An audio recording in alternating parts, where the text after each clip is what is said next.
மத்திய அரசு நிலத்தடி நீருக்கு வரி விதிப்பதை கைவிட வேண்டும்.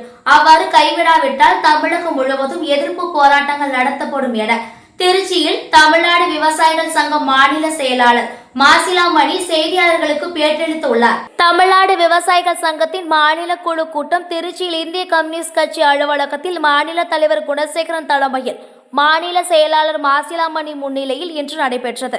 இந்த கூட்டம் மாநில தலைவர் குணசேகரன், மாநில பொருளாளர் அயிலை சிவசூரியன், துணைத் தலைவர் உலகநாதன், தமிழகம் முழுவதும் இருந்து மாநில குழு நிர்வாகிகள் கலந்து கொண்டனர். இக்கூட்டத்தில் தமிழக அரசு அறிவித்துள்ள நெல்லுக்கான விலை விவசாயிகளுக்கு போதாது, ஆட்சிக்கு வந்தால் 2500 ரூபாய் தருவதாக தெரிவித்துவிட்டு தற்போது ஆட்சி முடியும் நேரத்தில் அறிவிப்பது என்பது சரியாகாது. எனவே மற்ற மாநிலங்களை பின்பற்றி குவிண்டாலுக்கு 3000 ரூபாய் அறிவிக்க வேண்டும். மத்திய அரசு நிலத்தடி நீருக்கு வரி விதிப்பதை கைவிட வேண்டும். அவ்வாறு கைவிடாவிட்டால் தமிழகம் முழுவதும் எதிர்ப்பு போராட்டங்கள் நடத்துவது உள்ளிட்ட பல்வேறு தீர்மானங்கள் இயற்றப்பட்டது. தொடர்ந்து செய்தியாளர்களுக்கு பேட்டியளித்த மாநில செயலாளர் மாசிலாமணி கூறுகையில், ஐக்கிய விவசாயிகள் சங்கத்தின் சார்பில் மதுரையில் நடைபெற்ற ஆர்ப்பாட்டத்தில் பாஜகவின் குண்டர்களால் விவசாயிகள் தாக்கப்பட்ட சூழலில் தமிழகத்தில் ஜனநாயகம் அனுமதிக்கப்பட்டுள்ளதா என்பது கேள்விக்குறியாகி உள்ளது.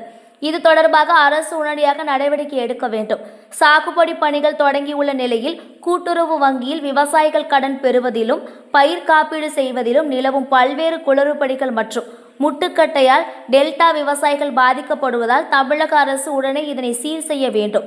2024ஆம் ஆண்டு முதல் பருவமழையால் ஏற்பட்ட பாதிப்புகளுக்கு நிவாரணம் வழங்கப்படவில்லை.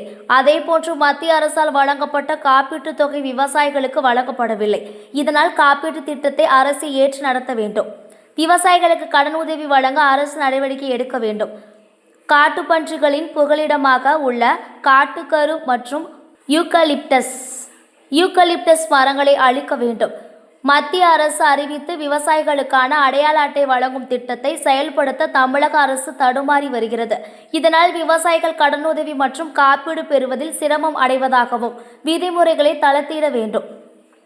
உரங்கள் காலம் தாழ்த்தி இறக்குமதி செய்வதால் தமிழகத்தில் உரத்தட்டுப்பாடு நிலவி வருவதாகவும், மேட்டூரில் தண்ணீர் திறக்கப்பட்டு 2.5 மாதங்கள் ஆகியும் பல லட்சம் கன அடி தண்ணீர் கடலில் கலந்த போதும் ஆறுகள் மற்றும் வயல்களில் தண்ணீர் இல்லை என்றும் நீர்வளத்துறை என்ன செய்கிறது என்று தெரியவில்லை. விவசாயிகளுக்கு தேவையான திட்டங்களை செயல்படுத்த வேண்டிய வேளாண் துறை, கூட்டுறவுத்துறை மற்றும் நீர்வளத்துறை உள்ளிட்ட அனைத்து துறைகளும் சிறப்பாக செயல்படவில்லை என்றும் வேதனையுடன் தெரிவித்தார். ஒன்றிய அரசும் அமெரிக்க அரசும் போடுகிற ஒப்பந்தம் என்பது இந்திய விவசாயிகளுக்கு விரோதமான ஒப்பந்தமாக இருக்கிறது என்று ஒரு மாதத்துக்கு முன்னாலே முடிவெடுத்து அதன் அடிப்படையிலே தமிழ்நாடு முழுவதும் மோடியை கண்டித்து, டம்பை கண்டித்து அந்த வேளாண் விரோத வணிகத்தை ஒப்பந்தத்தை கைவிட வேண்டும் என்று வலியுறுத்தி அந்த போராட்டம் நடத்த அறிவிக்கப்பட்டது. அப்படி போராட்டம் நடத்தி கொண்டிருக்கிற பொழுது மதுரையில் பாஜகவின் குண்டர்கள், அரசியல் கட்சியின் குண்டர்கள் ஜனநாயக விரோதமாக அரசின் அனுமதி பெற்று, காவல்துறை அனுமதி பெற்று ஜனநாயக முறையில் போராடி கொண்டிருந்த அந்த எஸ்கேஎம் தொண்டர்களை அடித்திருக்கிறார்கள், துன்புறுத்துகிறார்கள் என்றால் இங்கே ஜனநாயகம் அனுமதிக்கப்படுகிறதா என்பது கேள்விக்குறியாக இருக்கிறது. அந்த காவல்துறை அவர்கள் மீது நடவடிக்கை எடுக்க வேண்டும். அந்த பாஜக குண்டர்கள் நடவடிக்கை எடுத்து அவர்களை கைது செய்து உரிய தண்டனை பெற்றுக் கொடுக்க வேண்டும் என்று நாங்கள் வலியுறுத்துகிறோம். அதே போல் இன்றைக்கு உற்பத்தி மகசூல் தொடங்குகிற காலம், விவசாயம் தொடங்குகிற காலம், அது எந்த வணிகமாக இருந்தாலும் தண்ணீர் வருகிற காலம் என்பதால் இன்றைக்கு விவசாயம் தொடங்குகிற காலம். அவர்கள் கடன் கேட்டு விவசாயிகள் சென்றால் காப்பீடுக்கு சர்டிஃபிகேட் கேட்டால் அவங்க என்ன சொல்கிறாங்க, எங்களுக்கு காப்பீடுக்கு எங்களுக்கு அனுமதி இல்லை, நீங்கள் கடனுக்கு மட்டும் வாங்குங்கள், கடன் வாங்கின பிறகு வாருங்கள் என்று. கடன் கிடைப்பதிலும் தடுமாற்றம் இருக்கிறது, காப்பீடு செய்வதிலும் தடுமாற்றம் இருக்கிறது. இது டெல்டா மாவட்டத்தில் மிகப்பெரிய அளவுக்கு இருக்கிறது. எப்பொழுதுமே கடன் வாங்குகிற போது காப்பீட்டுக்கும் சேர்த்து தான் கட்டணத்தை பெற்று பணம் கட்டுவார்கள் தொடக்க வேளாண்மை கூட்டுறவு வங்கியில். இன்றைக்கு தொடக்க வேளாண் கூட்டுறவு வங்கி மறைமுகமாக விவசாயிகளுக்கு கடன் கொடுப்பதையும் தடுக்கிறது, காப்பீடு செய்வதையும் முட்டுக்கட்டை போடுகிறது. ஆகவே முறையாக அந்த காப்பீடு செய்வதற்கான கடன் கிடைப்பதற்கான நடவடிக்கை தமிழக அரசு எடுத்திட வேண்டும். 2024 முதல் தொடர்ந்து விட்டு பல இடங்களில் மழை இயற்கை பாதிப்பு ஏற்பட்டிருக்கிறது. நிவாரணம் இல்லை. எள்ளுக்கு நிவாரணம் இல்லை, நெல்லுக்கு நிவாரணம் இல்லை, உளுந்துக்கு நிவாரணம் இல்லை, காப்பீடு திட்டத்திலையும் இவ்வளவு வழங்கப்படவில்லை. வந்த பணத்தையும் கொடுக்கல. நாகப்பட்டினம் மாவட்டத்தில் வந்த பணத்தையும் கொடுக்கல. கேட்டால் குறைவான பணம் மற்ற விவசாயிகள் பிரச்சனை பண்ணுவாங்கன்னு வச்சுருக்காங்க. கேட்டால் சொல்கிறாங்க. ஆகவே இந்த காப்பீடு திட்டத்தை அரசே ஏற்று நடத்த வேண்டும். இந்த ஆண்டு காலத்தோடு கடன் கிடைக்க நடவடிக்கை எடுக்க வேண்டும். காப்பீடு செய்வதற்கான பிரீமியம் பெறுவதற்கான உரிய சான்றுகளை உடனடியாக அரசு வருவாய்த்துறை வழங்கிட வேண்டும் என்று நாங்கள் கேட்டுக்கொள்கிறோம். பன்றி என்பது இன்றைக்கு தமிழ்நாடு முழுவதும் பரவலாக பாதிப்பை ஏற்படுத்தி கொண்டிருக்கிறது. பன்றிகள் எல்லாம் காட்டுப்பன்றிகளாக மாறி காட்டுப்பன்றிகள் வெறிகொண்டு சாதாரண குழந்தைகளையும் பெரிய மனிதர்களையும் கடித்து கொண்டிருக்கிறது. அது புகுமிடமாக இருப்பது காட்டுக்கருவி என்று சொல்கிறார்கள். அந்த தென் மாவட்டங்களிலே காட்டுக்கருவியில் தான் பதுங்கி இருக்கிறதாம் இரவிலே.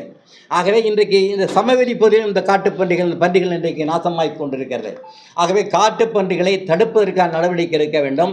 இப்படியான ஒரு கேடுகட்ட சம்பவத்துக்கு துணையாக இருக்கிற இந்த மாதிரி புதர்களை, அந்த காட்டுக்கருவி உள்ளிட்ட புதர்களை அரசாங்கம் கூட ஈக்குவல்ஸ் அளிக்க வேண்டும், காட்டுக்கருவி அளிக்க வேண்டும் என்ற முயற்சி எடுத்து உச்சநீதிமன்றம் அனுமதி கொடுத்தும் கூட அது சில காரணங்களால் தடுக்கப்பட்டிருக்கிறது. ஆகவே அந்த மாதிரி பாதிப்புள்ள இடங்களையாவது கண்டறிந்து அந்த காட்டுப்பன்றிகளுடைய அந்த புகுமிடமாக இருக்கிற அந்த காட்டுக்கருவை அழிப்பதற்கும் அதுபோல் இந்த யூக்கலிப்டஸ் அழிப்பதற்கும் நடவடிக்கை யூக்கலிப்டஸ் மரங்கள் அழிப்பதற்கான முயற்சிகள் எடுக்க வேண்டும் என்று நாங்கள் கேட்டுக்கொள்கிறோம். பட்டா இல்லாதவருக்கு இன்றைக்கு கிசான் சம்மான் ஃபண்ட் என்கிற பிரதமர் நலநிதி அறிவிக்கப்பட்டு கிட்டத்தட்ட 2 ஆண்டு காலமாக வழங்கப்படுகிறது. தொடக்கப்பட்ட காலத்தில் வழங்கப்பட்டதில் 10% இன்றைக்கு வழங்கப்படவில்லை. தகுதி இல்லாதவர்கள் நீக்கப்பட்டிருக்கிறார்கள். தகுதி உள்ள பல பேருக்கு கிடைக்கவில்லை.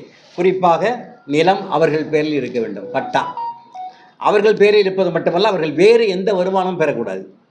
வேறு எந்த வருமானம் பெறாதவர்களுக்கு மட்டும்தான் கிசான் சம்மான் ஃபண்டு என்றால், விவசாயி என்கிற அடிப்படையில் கொடுக்கப்படுகிற பொழுது அவர் வேளாண் வணிகம் செய்கிறாரா, வேளாண்மை செய்கிறாரா என்ற அடிப்படையிலே தான் அந்த உதவித்தொகை கொடுக்க வேண்டும்.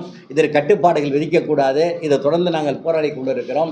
வருடத்துக்கு 6000 என்பதை 12,000 உயர்த்தி வழங்கிட வேண்டும் என்று கேட்டுக்கொள்கிறோம்.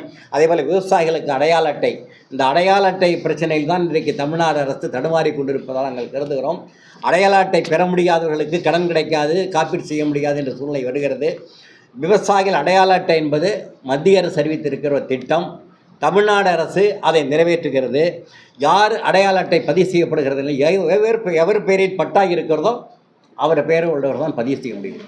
புத்தக விவசாயிகள் கிடையாது, ஒப்பந்த சாகுபடி கிடையாது. நிலம் விலம் வாங்கியிருந்து பத்திரப்பதிவு செய்யவில்லை என்றால் அவருக்கும் கிடையாது. இவருக்கெல்லாம் இல்லாத ஒரு அடையாள அட்டை வழங்கப்பட்டு அவர்களுக்கு மட்டும்தான் ஒன்றிய அரசின் தமிழ்நாடு அரசின் வேளாண் திட்டங்கள் வழங்கப்படும் என்றால், எஞ்சிய தமிழ்நாட்டில் இருக்கிற 80% விவசாயிகள் இதை பதிவு செய்ய முடியாத விவசாயிகளுக்கு என்ன பயன் கிடைக்கப் போகிறது? இது மிகப்பெரிய பிரச்சனையை ஏற்படுத்தும். ஆகவே விவசாயிகளுக்கு அடையாள அட்டை என்றால் அவர் எந்த வாய்வழி ஒப்பந்தம் செய்திருந்தாலும், நில உடைமையாளரா அல்லவா என்பதில்லை, எவர் சாகுபடி செய்து கொண்டிருந்தாலும் அவர்களுக்கான அடையாள அட்டை வழங்கப்பட்டு அந்த அடையாள அட்டை வழங்குவர்களுக்கு மட்டுமே நீங்கள் வேளாண் வணிக உதவிகளை செய்வது என்பது சால பொருத்தம் என்பதை தமிழ்நாடு விவசாய சங்கம் வலியுறுத்தி கேட்டுக்கொள்கிறது.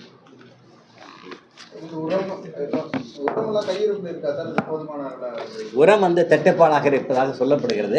சில இடங்களிலே விவசாயிகள் சொல்கிறார்கள் வந்து கொண்டிருக்கிறதா சொல்கிறாங்க.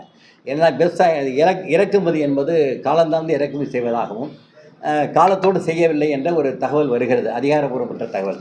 குறிப்பாக எப்பொழுதுமே ஒரு வேளாண் எந்த ஒரு துறையுமே அந்த துறையை பற்றி ஒரு தொலைநோக்கோடு பார்வை இல்லை.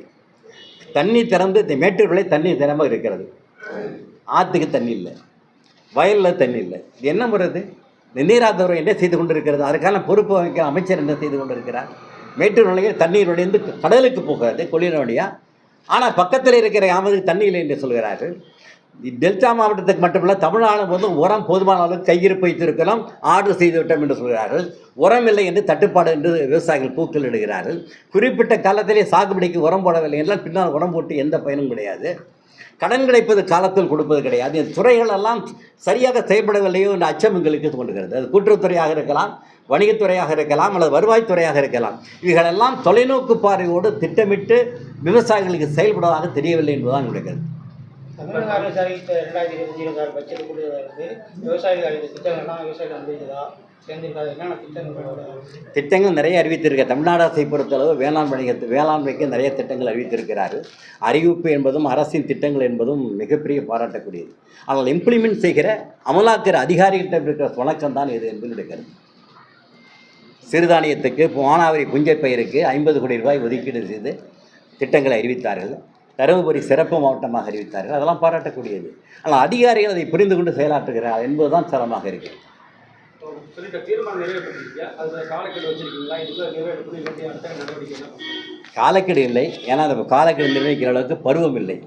பயிரிடுகிற காலம் தொடங்கிவிட்டது. நாங்கள் காலக்கெடு நிற்பதற்கு காலம் இல்லை. உடனடியாக அரசாங்கம் அமல்படுத்த வேண்டும் என்பதுதான் நடக்கிறது.